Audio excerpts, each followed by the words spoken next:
Brilliant. So, welcome everybody, and welcome those who might be viewing or listening to this at a later date. We give thanks for Gemma's ministry with us tonight and all that she will bring. And so I will hand over to Gemma to talk church music, liturgical music, hymns, and all that good stuff. So over to you, Gemma. Thank you very much. Hey, well, it's great to be here. Um, Clearly, the 40 or 50 questions I got sent, I'll be able to cover in the next 10 minutes. Sorry, that's the rice cake going down. But what I've done is I've divided it into one, two, three, four, five little sections, maybe six little sections that I'll talk on for 5 minutes or so each. Um, and hopefully I'll cover as many of the questions that I can in those little sections. So, first of all, there were a few questions about the history of church music. And again, people study this for years and do PhDs on it. So it's not that I'll be able to cover anything very significant in the next few minutes. But what I will say to you is that if you think back to the Psalms, how many times we hear about praise the Lord with timbrel and dancers, with cymbals, with harp. Clearly, music is a way of worship all the way back then, and it was a very common thing to use in liturgy and worship. And it's not. A couple of questions I've asked, have there ever been other instruments used, and which ones? And basically, throughout the time, various instruments have been used in church liturgy. Sometimes solos, sometimes groups, organs. As we get more modern, other forms of keyboard, they've all been used as church music, and really that they're all to be celebrated because they're all providing assistance to worship. So yes, lots of different instruments have been used. I don't have a problem with instruments being used in the church because if they're being played to worship, then that's all that really matters. In terms of the organ, which is probably the liturgical instrument I know the best, organ history is quite complex and it developed quite differently in the different regions. Particularly Europe developed very different forms of instrument from England, and you can hear that if you hear music written in the sort of 17th, 18th century in England is very different from the music written in Europe. The European music is very much more. For a start, the Europeans had a much highly developed pedal board, so a lot of their music had pedal lines and very specific lines for pedals, whereas the English sometimes just had drop-down keys, a very much simpler version of pedals, and so the music reflected that.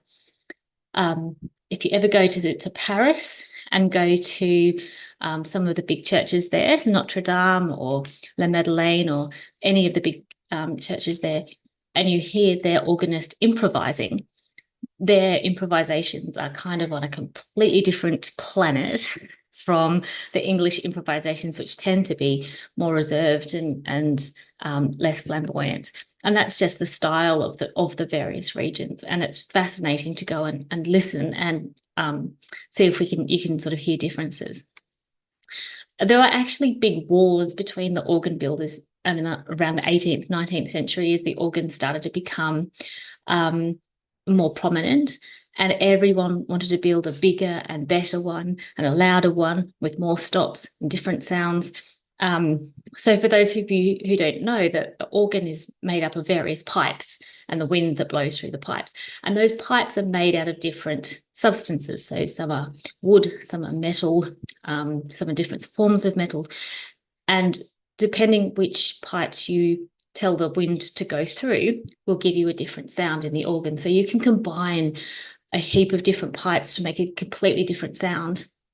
So organ builders in the 19th century were trying to produce pipes that made different sounds and combine them in different ways.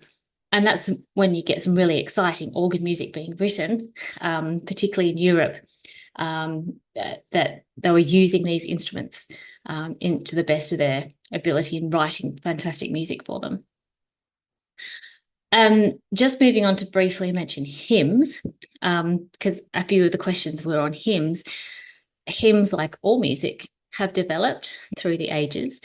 But it's interesting when you trace it back, a lot of the hymns were written based on tunes that were already known, so folk tunes or local tunes, because there weren't always hymn books. There weren't always people who could read music. They had to adapt to what people would know, and so that people could apply the words for worship to tunes they already knew. And so a lot of the hymns we know now actually came from folk tunes or tunes that were common in various communities. Particularly if you've ever seen a copy of the New English Hymnal, which is the big green book, which was largely edited by Ralph Vaughan Williams. And he would actually travel around to the different areas of England, listening for their folk tunes and their local tunes, and then would set the hymns to those tunes. And if you look at the names of some of the tunes in the New English Hymnal, which some of which have made it to TIS, you'll see that they're actually the place names where he visited and heard those tunes. So it's fascinating history in and of itself, how hymns have developed and how they've been brought to us where we are. And so if you apply that theory to hymns of today, now I'm obviously a bit biased because I like the formal traditional hymns and the organ, but if you actually apply the same logic to today, it's quite understandable that people would want to sing worship songs to tunes or music styles that they listen to in their everyday life. So although I may not prefer the more modern song, I do have to acknowledge that it's actually just a progression of societal's preferences in music in terms of what people actually will sing and what they will identify within tunes. So I think that's kind of important to remember. Obviously, we're not all going to like everything. So that's the first section, which is sort of history of church music in a whirlwinded tour of, a million miles an hour. When we look at music in liturgy today, as I mentioned, it's actually really, really variable, and it varies from cathedral type worship to rock bands and folk groups, a cappella, a piano, a single instrument, and all of it is valid because it is meant to aid worship, and that's doesn't really matter what it is that does it. In terms of how we frame our music in today's liturgy and how we choose what we choose, it's a huge, huge task and really, really difficult because it is not possible ever to please everyone. And no matter what you choose, you will have someone come up and tell you that it was the best tune that they've ever heard and they love that tune. And then you have person two down the line who comes and says, if you ever have that tune again, I'm leaving. So like, hats off to the people who regularly choose hymns because it's really, really hard. But there are some kind of blanket kind of starting points. There are lots of magazines and books, or lots, there are several different magazines and books that are published that have suggestions for what hymns might go with the lectionary we have. Some of them come from the Royal School of Church Music, others are privately collated.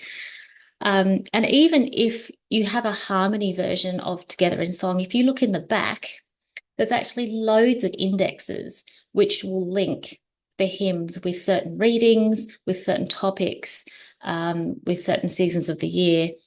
And that's a really good start to look at what hymns might fit with the topic of the day or the subject of the day and the readings. Because what I think is really important is no matter how you do it, what kind of music you use, you need to enhance the rest of the service.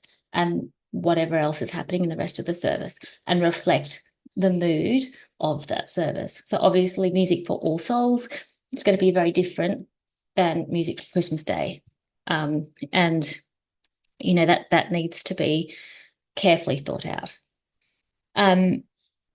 Music, as many of you referred to, often plays vital parts in special services too. So funerals and weddings and various other special services. And this is where it can become a little bit tricky because, and I speak as a musician as well as now as a priest, that sometimes you need to apply a little bit of pastoral care. If someone comes to you with a music list that you find abhorrent or terrible, and I think it's a real knack sometimes teasing out what you will let go through and what you sort of say, look, that song was going to be better at the wake or better at the reception. And I know what it's like as a musician when a priest says, no, you're not having that song in my church. And then the couple who are about to get married ring you and say, please, please, please, we want this at that. The priest said no, but please, it means so much to us. And it can be a real difficult compromise to find. But in general, I think obviously the music is playing a role in those special services, and it's important to try and negotiate how and why we can incorporate what the people in question are asking and how we might come to a compromise if we absolutely can't fathom whatever piece of music it is they want in our church. And sometimes, they are completely inappropriate for a church setting, but most of the time, small allowances can be made. So, in terms of children's music, which a few questions were asked me about children's music and what I thought about it. I'll admit I'm not the best person to ask any questions about children. But, look, as far as I'm concerned, I don't care what music they use, as long as the theology that they're being taught is sound. So if they have sound theology in whatever tune or whatever music they listen to, then I think that's the important thing. Because our aim is to keep our children in our church, not bore them to tears, and not send them away screaming. So whatever helps them to identify with the worship that we're offering, I think is the important thing. A lot of people ask me, oh, what do you think the best hymn is for this situation? Well, what's the best form of the mass setting to sing? And again, I'm going to sort of cop out of that one because I'm going to say there is no one best, because it depends on the congregation, the situation, the tone of the day. And I'll give you an example here. That back in 2020, as we shut our churches for COVID, I was playing the piano at a church up in Ipswich where I was a student. And as the final hymn, I played Abide With Me because we were closing the doors of our church, and we didn't know at that point how many of us would be coming back because this COVID was sweeping through and we had lots of elderly people in our congregations. And I don't particularly like the hymn, but in that particular setting at that particular time, it was so poignant. And so I chose to play it. And just to finish this section, one of the questions I was asked was, why does the cathedral have so many hymns that no one knows? So my answer to that is, first of all, I don't pick them. Second of all, I know the person who does, and he's incredibly knowledgeable. And I suspect at times too knowledgeable, because he picks things which are way out of the sphere of common knowledge. But I did happen to mention this question to the Dean, and he has sent back a message from him that said, when people ask him, why do you have all these uncommon hymns? The answer he gives is, send me the hymns that you know, and I'll make sure to include them. And he sent me a copy of the list that people have sent him over the years. And it looks like this.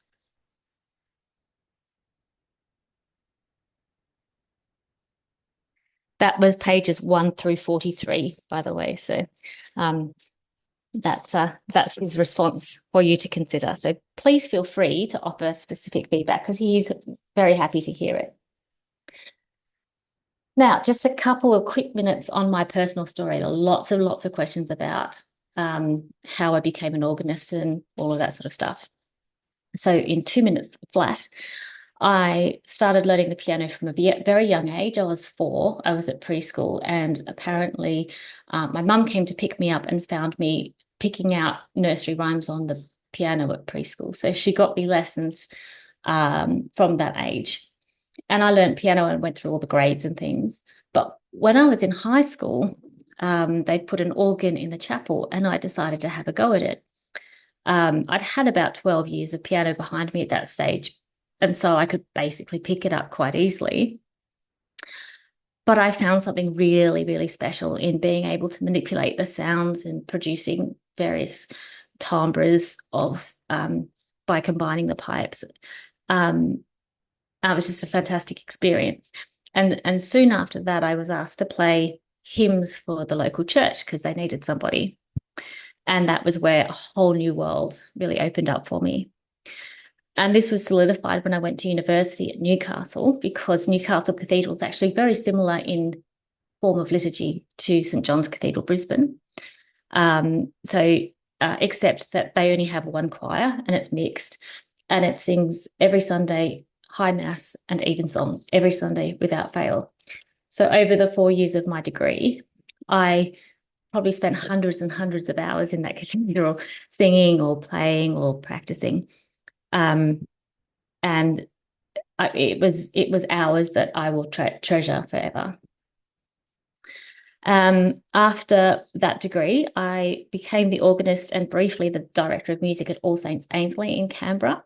And I used to go and practice there late at night after work, which wasn't only a very convenient time to go in, but I found it such a spiritual time to go into this dark church and to be the only one in there and to be playing this music. And I just felt so cared for and comforted in this empty church. And I know that sounds ridiculous, but it was just a very, very special time for me. And also really helpful time to debrief myself on bad things that might have happened at work. It was like my little sanctuary, effectively. So now I play the organ occasionally as part of my non-stipendiary role at the cathedral, so I don't earn money for it. I once got a bottle of gin as a thank you present for covering someone at short notice, but apart from that, I don't get paid for it. But real organists, or people who are professional organists who play in churches, can never be paid enough, because I don't think people really appreciate the level of skill that goes into producing a good organ sound for a big service. It takes a lot of effort and time and skill. Just moving on to the way I prepare and play for a service. I wrote an article for Focus a few months ago, and I made it very clear in that article that for me, playing in a service is very different from playing in a concert, because it's not about me. It's not about my notes, thank God. It's not about how perfect or not I am. It's about how I assist people to worship. It's different but equally important from presiding, for example, or preaching. Usually I play the organ in church, but sometimes I might play the piano or my cello or something suitable if it's a modern service or a meditation service. Sometimes other instruments are more appropriate. From a practical perspective, basically the way I prepare is I always check all the hymns to make sure I know them and can lead the congregation. I look at the readings and the sermon topic, and I think about what music might reflect those topics. And I don't think about what I could play, but what I should play, because sometimes you're itching to play this new piece that you've just learnt, but it actually doesn't fit in the liturgy. And so you have to put it on the back burner and play something, which you've probably been able to play for years, but it's more appropriate for that setting. So I think that's where your ego has to be put in the music stool and told to wait. There's one example of a few months ago now, but we got to 7:28 in our 7:30 service at the cathedral, and one of the LAs walked over to us and said, "You do know there's no organist there, don't you?" We looked at each other, and Peter just looked at me and said, "Go." And so literally as they were walking in, I was finding the page with the first hymn on it. Not an ideal way of playing a service, but between me and Helen Lancaster, who also plays the organ, we got through it until the organist turned up very sheepishly apologised. So, and then just lastly, the future of church music. Well, it's very easy to be judgmental about music in church because we all have our likes and dislikes, and we're all really passionate about that. I know I'm pretty much out of time, but I just wanted to tell you this quick story. Mum and I were sitting waiting for a church service to start a few years ago now, and she sat there and looked up all the hymns, and she closed the hymn book with a certain thud and said, "Well, they're only getting $5 out of me today."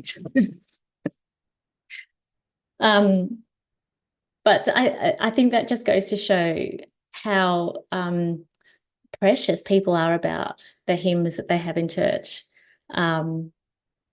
And some are liked and some aren't. New hymns are being written, some of which are good, some of which are not. And as I said, some of the theology is good, some of the theology is not. And I think we really have to look carefully at what it is we're singing and make sure that we really mean what we sing, because that's the most important thing. Yes, lack of organists is an issue. I don't know why it's not seen as a cool instrument to play, because I love it, but they are very expensive, and I mean very expensive to upkeep. And so there are limited good organs around, and there are a limited number of scholarships and sort of investment in upcoming organists. But that's definitely something we need to be thinking about. My last little section is about the extension of the use of church music and whether it can be used in palliative care and animal music ministry. And my response is absolutely, because there are no boundaries with music. It can cross over into anything. Just my last little story is that when COVID first hit and my parents were in Canberra and I was in Queensland, so we were separated, what I started doing was I sent my mum a piece of music every night to reflect the day and the time and the emotions. And that went on for about 3 years. And then she said, "Can I please start sending them back to you?"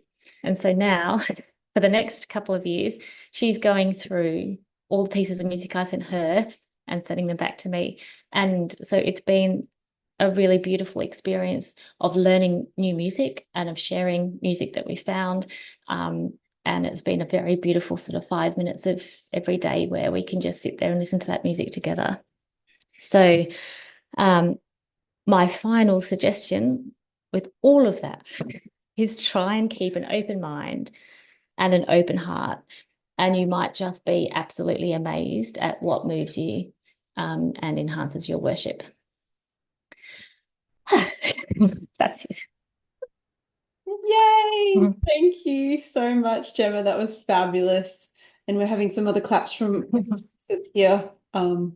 Well, it's time for us to delve into dialogue now, and I'll end the recording. But before that, just another really big thank you. That was so beautifully prepared out of so many questions that we had sent to you. Yeah, just real bow to the inspiration of the Holy Spirit that moved through everything we've just experienced. So thank you, Gemma, and I will end the recording now. So here we go.